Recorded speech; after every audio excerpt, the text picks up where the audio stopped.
Bé, per començar a fer el codonyat, el primer de tot és tenir els codonys. I podem diferenciar, malgrat sempre parlem de codonys, hem de saber que tenim els codonys, que és el petit, rugós, pilós, que té aquesta pell que són els que habitualment trobem en els horts que ja fa anys que hi eren plantats els codonyers. Moltes vegades fins i tot són aquells codonyers que no s'havien cultivat i continuen allà i que encara hi ha famílies que cullen i que podríem dir que és el més ecològic de tot. Fins i tot aquest codony moltes vegades ens el trobem que com que no l'han ensofetat pot estar amb corc i llavors què farem? Doncs l'aprofitem igual, traiem la part corcada i ja està, el podem fer servir. I aquest seria la codonya, que la diferència és que és un codony molt més gros, la codonya és més gran, és fi i també aquest de dintre, el veurem ara quan el tallem, és més granellut i aquest és més fi. Posarem ara a preparar el codonyat. Abans, quan hem estat parlant del codonya, hem dit que és molt més rugós, que dintre té molta més grana, però l'altra característica és que aquest és molt més aromàtic i més gustós, amb la qual cosa la gent d'abans aprofitaven per posar codonys entremig dels armaris perquè realment són molt aromàtics. Ara ens anem a disposar i com ho faig jo? El que faig és, el rento primer, el rento ben net, a raig d'aixeta, tant uns com els altres. Els eixugo.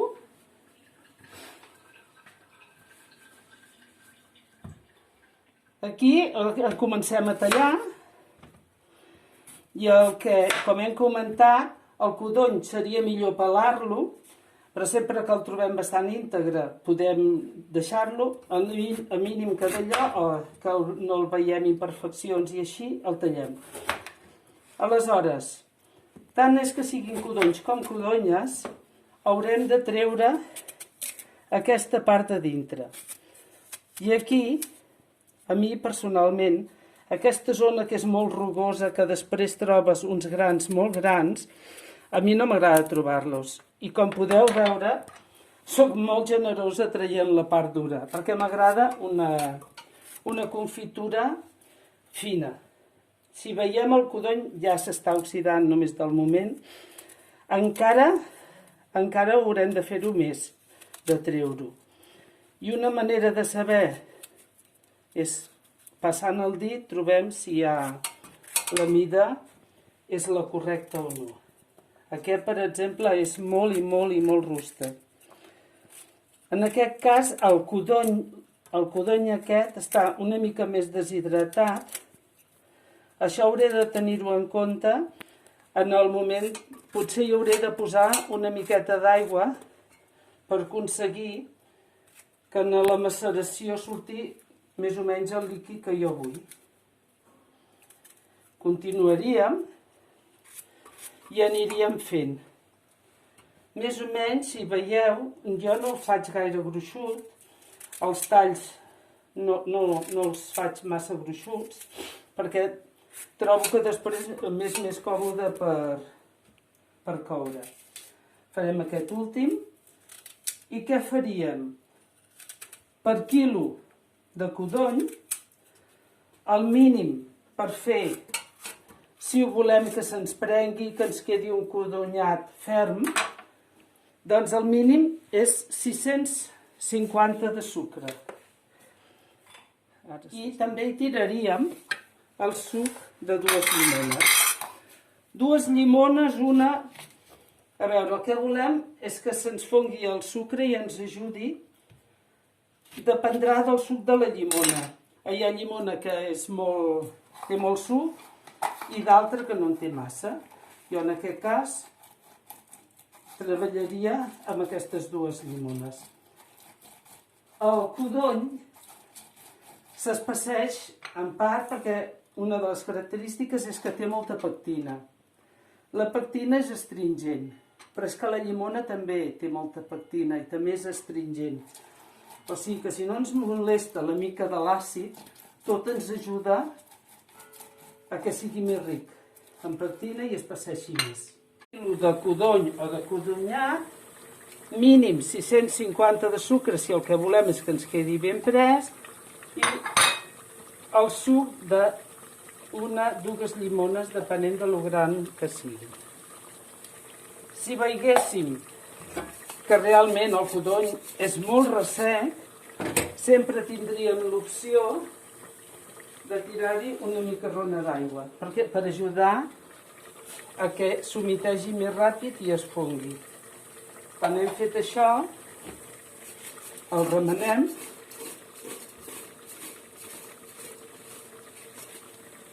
i el deixo tapat unes hores i que vagi macerant i que tregui el seu suc. I quan ja té unes hores de maceració, i com podeu comprovar, ho he fet expressament perquè veieu la diferència de com queda d'oxidat el codony, la codonya o el codony. Aquest que està tan oxidat és el codony. Per això dic que si voleu un codonyat més claret i així, i teniu temps, el millor sempre és pelar el codony perquè no quedarà tan fosc.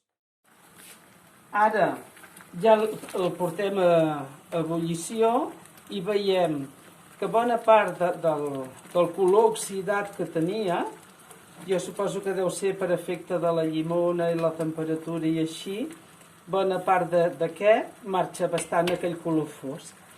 En aquest moment, que ja bull, seria quan el passem d'un foc fort a un foc baixet. I que anés fent una ebullició lenta. De seguida serien 3/4 d'hora, potser fins que no arribi al final. També depèn que primer només haurem d'anar fent una remenadeta perquè té molt líquid que ha d'anar reduint i el pot anar reduint lentament, però sí que quan arriba que ja s'espesseix, en aquell moment sí que ja és el moment que has d'estar allà i controlar perquè no se'ns fumi, no se'ns enganxi i res, ja ho tindríem. Molt bé. L'últim pas és posar-lo en un foc baix i aquest, jo li dic ràpid no ho és perquè necessita temps però no necessites que tu estiguis aquí. Llavors això ens facilita molt, per exemple, ho preparem un dia a primera hora del matí, un dia cap al vespre, podem estar veient la pel·lícula o mirant un programa o el que sigui, només vindrem aquí i remenarem de tant en tant. Fins en aquest punt, arriba un punt que ja veiem que, aquí perquè s'ha refredat una mica, però ja veiem pel color que el sucre s'està caramelitzant i aquí sí que haurem d'anar una mica més de cura. Aquest ara el posarem aquí al foc, el deixarem bullir una mica més i aleshores una manera de saber si més o menys està fet és remenem i mirem a veure si realment el codony està tou, si es desfà. I l'altra cosa que també ens ajudarà a veure si ja va caramelitzant és si la pectina comença ja a dependre's. A aquest li faltaria una mica d'ebullició, però ja comença. Jo el que sempre recomano és que quan passem al túrmix ens assegurem ja de què està fet. Perquè aquí l'ebullició que fem no puja, no ens embruta la cuina. En canvi, una vegada ja hem passat el túrmix i és fi, el tipus d'ebullició que fa ja és explosiva i t'embruta tot. En canvi, si esperes a l'últim moment, doncs realment la feina que et dona és molt poca. Esperarem un momentet més, la deixarem bullir més. Es veu molt que aquí a la mínima se'ns agafaria. I llavors, per això, perquè no se'ns agafi a la mínima i se'ns quedi fumat, doncs treballem amb un foc més baix i no hi ha tant problema. Fins i tot, a vegades, en el botar, doncs, giro l'olla perquè... Però... I aquí ja es va veient que realment la seva textura es va espessint ja. I hem de tenir en compte que quan refredi s'espessirà molt més. Jo crec que per la textura que tinc ja el puc passar al túrmix.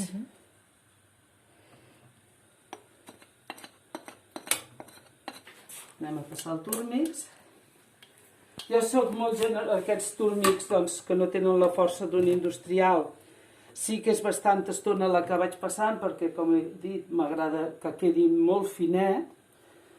Moltes vegades hi ha gent que no li importa, que quedi, no seria tan necessari, però això va a gustos i a mi m'agrada.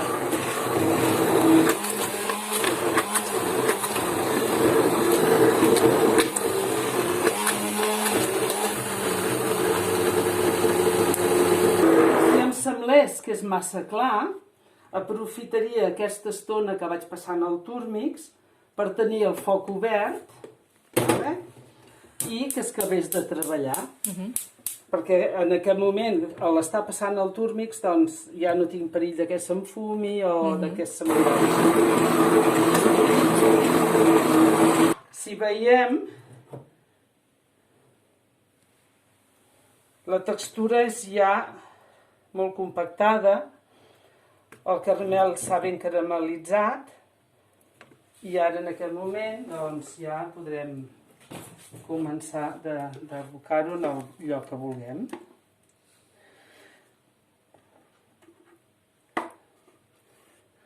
El color, el fet de ser més fosc o més clar, per exemple aquest, el tenir bastant codony, doncs a vegades sí que queda un pelet més fosc.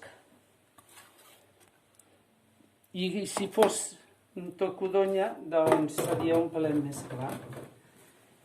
I aleshores aquí podríem veure ja el codony fet i podríem veure, per exemple, aquest era de codonya, és un pelet més clar, el que us comentava, aquest és de codony, és un pelet més fosc. Aquest també era de codonya, la textura és una bona textura, ens ha quedat ben compactada. I aleshores ara com ho faríem per desemmotllar un que ja el tenim fet? I què fem? Intentem sobretot, abans d'abocar-lo, doncs desenganxar-lo bé.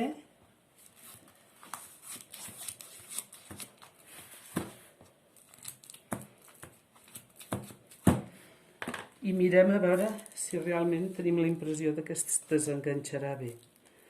Si no, sempre podríem passar-li una mica més, aquest és flexible, ens donaria bé, i aquí veiem a veure si baixa bé o no. Si no, l'ajudarem amb l'espàtula.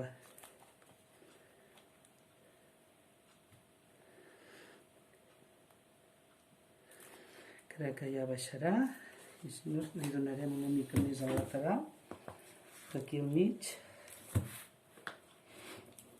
Aquest és molt compacte, amb la qual cosa aquest ens serviria, seria un codony que posat a la nevera molt probablement ens duraria molts mesos. A vegades ens trobem que quan hem treballat amb poc sucre, el que fa és que ens fa un florit per sobre. A vegades jo el que he fet és, si veig que ha fet molt líquid per sobre, per exemple, podríem pensar en aquest, que vaig treballar amb poc sucre i fa una mica de líquid, doncs a vegades si li eixuguem aquest líquid, resulta que tampoc se'ns floreix tan ràpid. Però sí que és veritat que si volem que ens duri més temps, hauríem de treballar amb més sucre. A veure, ara hauria d'escalfar una mica, però ja sortirà ja.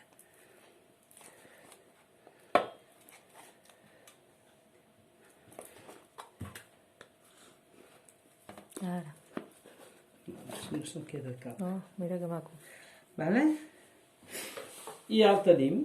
Molt bé, doncs moltíssimes gràcies, Montse, Vinga, per tot. Laia, Fins la propera. Vinga, a pelar.